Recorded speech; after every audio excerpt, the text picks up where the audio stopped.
Herzlich willkommen zum Tutorial Modellieren mit Produktbestandteilen. Ich werde Sie heute durch das Tutorial leiten und Ihnen nützliche Informationen zum Umgang mit Produktbestandteilen liefern. Produktbestandteile kommen immer dann zum Einsatz, wenn sich Ihr Produkt aus mehreren Produkten zusammensetzt, die als solches eigenständig konfigurierbar sind.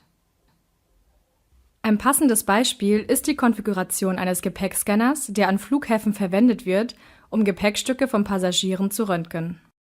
Der Gepäckscanner als solches ist unabhängig konfigurierbar. Produkte, die aber oft im Zusammenspiel mit dem Gepäckscanner vorkommen, sind ein Förderband für die Gepäckstücke und eventuell ein Monitor zur Überwachung. Wenn der Gepäckscanner und das Förderband zusammen eine Einheit bilden sollen, entstehen bei der Konfiguration bestimmte Abhängigkeiten.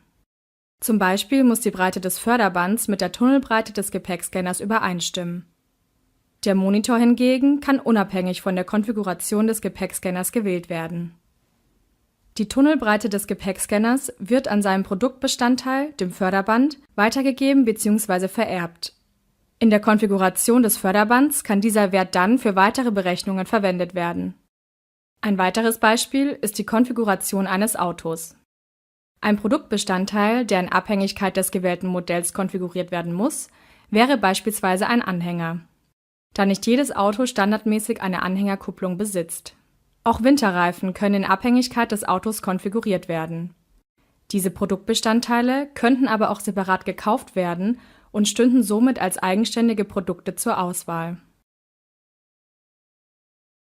Hier sehen Sie meinen Arbeitsbereich. Ich habe die verschiedenen Produkte und die jeweiligen Produktbeschreibungen bereits erstellt und für die Konfiguration vorbereitet. Außerdem habe ich die M-Sales Gruppierung und Sortierung erstellt und mit Hilfe von verschiedenen Ordnern strukturiert. Wenn wir nun M-Sales öffnen, werden uns noch alle Produkte in der Übersicht angezeigt. Die Produkte Förderband und Monitor sind also noch keine Bestandteile des Gepäckscanners. Nun verknüpfen wir die Produkte Förderband und Monitor mit dem Gepäckscanner. Hierzu öffnen wir das Produkt Gepäckscanner in M-Model. Anschließend öffnen wir die Palette Produktbestandteil Operatoren auf der linken Seite und ziehen den Operator Besteht aus auf die rechte Kante des Gepäckscanners. Nun ziehen wir die Produkte Förderband und Monitor aus der Sicht Navigator auf die rechte Kante des Operators Besteht aus.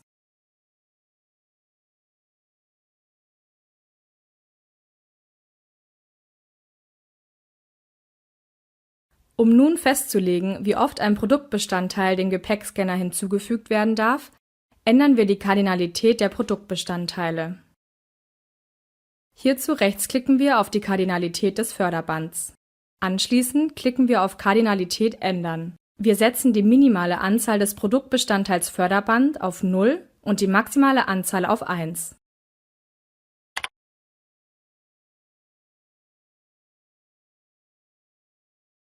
Die Kardinalität des Produktbestandteils Monitor setzen wir auf Regel.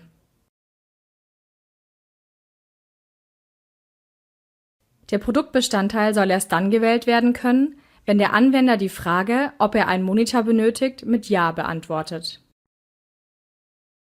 Hierzu ziehen wir die Ausprägung Benötigen Sie einen Monitor? Ja in den Editorbereich. Nun ziehen wir den Produktbestandteil Operator Setzt Kardinalität auf die rechte Kante der Ausprägung. Wir setzen die minimale Anzahl auf 1 und die maximale Anzahl auf 2. Nun ziehen wir das Produkt Monitor auf den Produktbestandteil Operator. Jetzt fügen wir die Auswahlbereiche für Produktbestandteile hinzu. Dies erreichen wir, indem wir in die M-Sales Gruppierung und Sortierung wechseln. Wir wählen in der Produktsortierung den Gepäckscanner aus und rechtsklicken anschließend in den Bereich Merkmal Ordner Sortierung. Jetzt wählen wir Auswahlbereich für Produktbestandteile hinzufügen. Wir erstellen zwei Auswahlbereiche. Den ersten Auswahlbereich nennen wir Förderband. Wenn der Anwender auf diesen Produktbestandteil klickt, soll er sofort in dessen Konfiguration navigiert werden. Um dies zu erreichen, aktivieren wir das Kästchen unmittelbar in die Konfiguration des Produktbestandteils Springen. Wir bestätigen unsere Eingabe. Nachdem der Produktbestandteil erstellt ist, aktivieren wir in der Merkmal-Ordnersortierung das Kästchen Förderband. Den anderen Auswahlbereich nennen wir Monitor.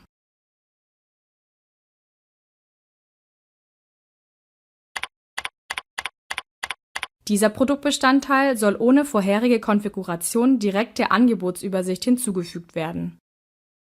Wir bestätigen mit OK. Auch hier aktivieren wir das Kästchen Monitor. Nun passen wir noch die Reihenfolge der Auswahlbereiche an. Wir ziehen den Auswahlbereich Monitor über den Auswahlbereich Förderband. Jetzt testen wir das Verhalten in M-Sales. Wir wählen zuerst unser Produkt. Anschließend klicken wir auf den Produktbestandteil Förderband. Wir springen nun direkt in das Konfigurationsformular des Produktbestandteils. Jetzt kehren wir zurück zum Gepäckscanner.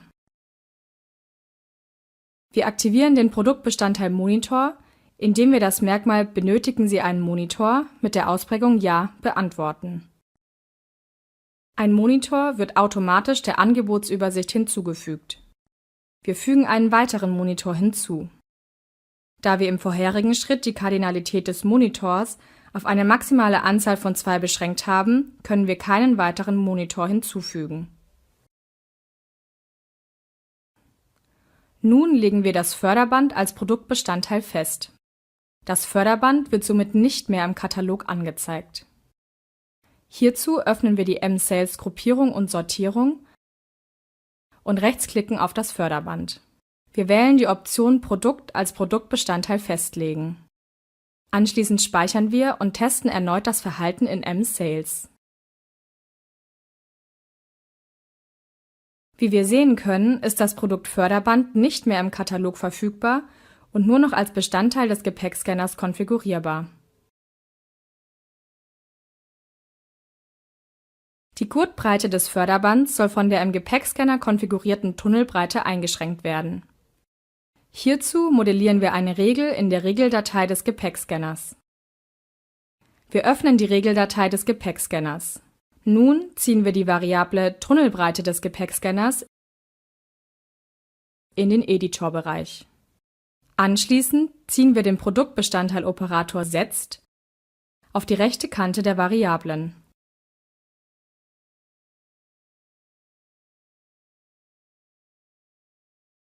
Jetzt ziehen wir die Variable Tunnelbreite des Produkts Förderband aus der Merkmalsstruktur auf den Operator. Nun wechseln wir in die Regeldatei des Produkts Förderband. Dort wollen wir nun festlegen, dass der eingegebene Wert der Gurtbreite den vererbten Wert der Tunnelbreite nicht überschreiten darf.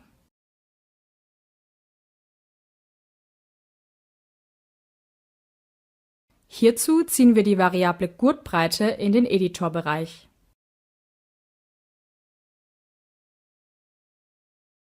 Dann ziehen wir den Vergleichsoperator kleiner als auf die rechte Ecke der Variable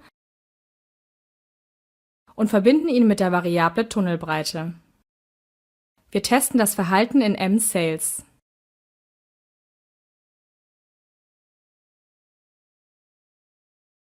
Wir wählen im Produkt Gepäckscanner ein Modell aus.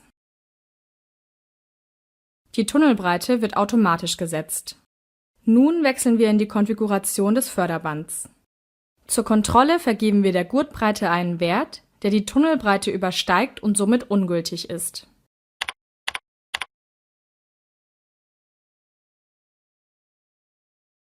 Nun geben wir einen Wert ein, der kleiner ist als die Tunnelbreite.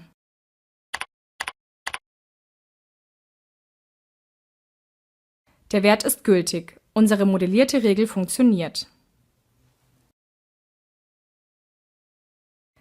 Ich fasse nun kurz zusammen, was wir in diesem Tutorial gelernt haben. Wir haben gelernt, wie man Produkte als Produktbestandteile anderer Produkte festlegt. Außerdem haben wir die Kardinalität der Produktbestandteile geändert und in Abhängigkeit einer Regel geschaltet. Wir haben Produkte als Produktbestandteile sichtbar geschaltet, was zur Folge hatte, dass diese Produkte im Katalog ausgeblendet wurden. Des Weiteren haben wir Regeln modelliert, die eine Vererbung des Produkts an seine Produktbestandteile mit sich zog. Die vererbten Werte konnten dann in den Produktbestandteilen für weitere Berechnungen verwendet werden. Produktbestandteile bieten eine intuitive und nutzerfreundliche Lösung, um viele Produktbestandteile übersichtlich darzustellen. In unserem Beispiel haben wir uns auf 2 Produktbestandteile beschränkt. Sicherlich hätten wir weitere Produkte modellieren können, ohne auf eine übersichtliche Darstellung verzichten zu müssen. Nun sind wir am Ende unseres Tutorials angelangt. Weitere nützliche Informationen finden Sie in unserem Hilfeportal unter hilfe.cas-merlin.de. Ich wünsche Ihnen viel Erfolg beim Ausprobieren dieses praktischen Features. Bis zum nächsten Tutorial.